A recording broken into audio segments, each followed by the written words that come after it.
BNP ১৫ বছর ধরে ফ্যাসিবাদ বিরোধী অবস্থানে ছিল বলেই ছাত্র জনতার আন্দোলন সফল হয়েছে বলে মন্তব্য করেছেন দলটির মহাসচিব মির্জা ফখরুল ইসলাম আলমগীর।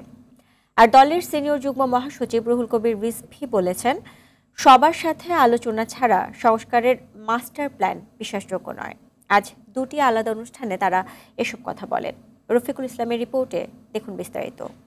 বসুন্ধরা ডায়াপেন্ট এখন আরো উন্নত। এই hot air through top sheet দ্রুত শোষণ করে সোনামণিকে দেয় কোমল অনুভূতি। ঠাকুরগাঁওয়ের শিবগঞ্জ ডিগ্রি কলেজ মাঠে সমাবেশের আয়োজন করে বিএনপি। নিজ নির্বাচনী আসনে আয়োজিত সমাবেশে প্রধান অতিথি হিসেবে বক্তব্য দেন দলের মহাসচিব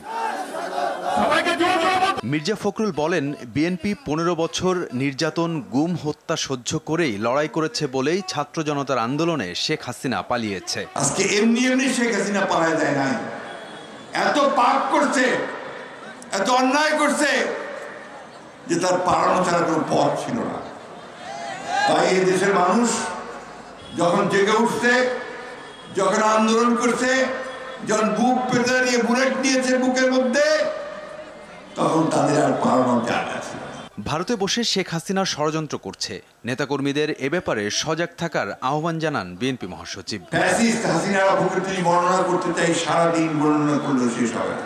নয়াপল্টনে দলের কেন্দ্রীয় কার্যালয়ে জাতীয়তাবাদী মুক্তিযোদ্ধা দল আয়োজিত দোয়া মাহফিলে রুহুল কবির রিজভী বলেন, ৭১ থেকে ২৪ দেশের সব অর্জন রাজনৈতিক সিদ্ধান্তের মধ্য দিয়েই হয়েছে। যারা হাসতে হাসতে পুলিশের সেই আয়না ঘরের মধ্যে গেছে, র্যাবের সেই আয়না ঘরের মধ্যে গেছে, যাদেরকে দিনের পর দিন রিমান্ডে রেখেছে, আপনারা তো সেই রিমান্ডের মধ্যে ছিলেন না, আপনারা তো সেই নির্যাতন ভোগ করেননি, সেটা তো আমাদেরকে করতে হয়েছে। ইলেকট্রিসিটি বন্ধ করে অন্ধকারের মধ্যে সংস্কারের মাস্টার প্ল্যান করবেন, তো এটা কি একটা বিশ্বাসযোগ্য বিষয় হতে পারে? গুলশানে বিএনপি চেয়ারপারসনের রাজনৈতিক কার্যালয়ে স্থায়ী কমিটির সদস্য আমির খসরু মাহমুদ চৌধুরীর নেতৃত্বে বৈঠক করে গণ অধিকার পরিষদের জামান ফারুক অংশ ও জাতীয়তাবাদী গণতান্ত্রিক আন্দোলন এনডিএম এর নেতারা। কি কারণে এত দীর্ঘ সময় নিয়ে নির্বাচনের একটা টাইম ফ্রেম দেওয়া হয়েছে? আমরা মনে করি আমরা যে যৌক্তিক সময়ের কথা বলেছিলাম, সেই যৌক্তিক সময়ের মধ্যে আমরা দেখতে পাচ্ছি না বিষয়টাকে।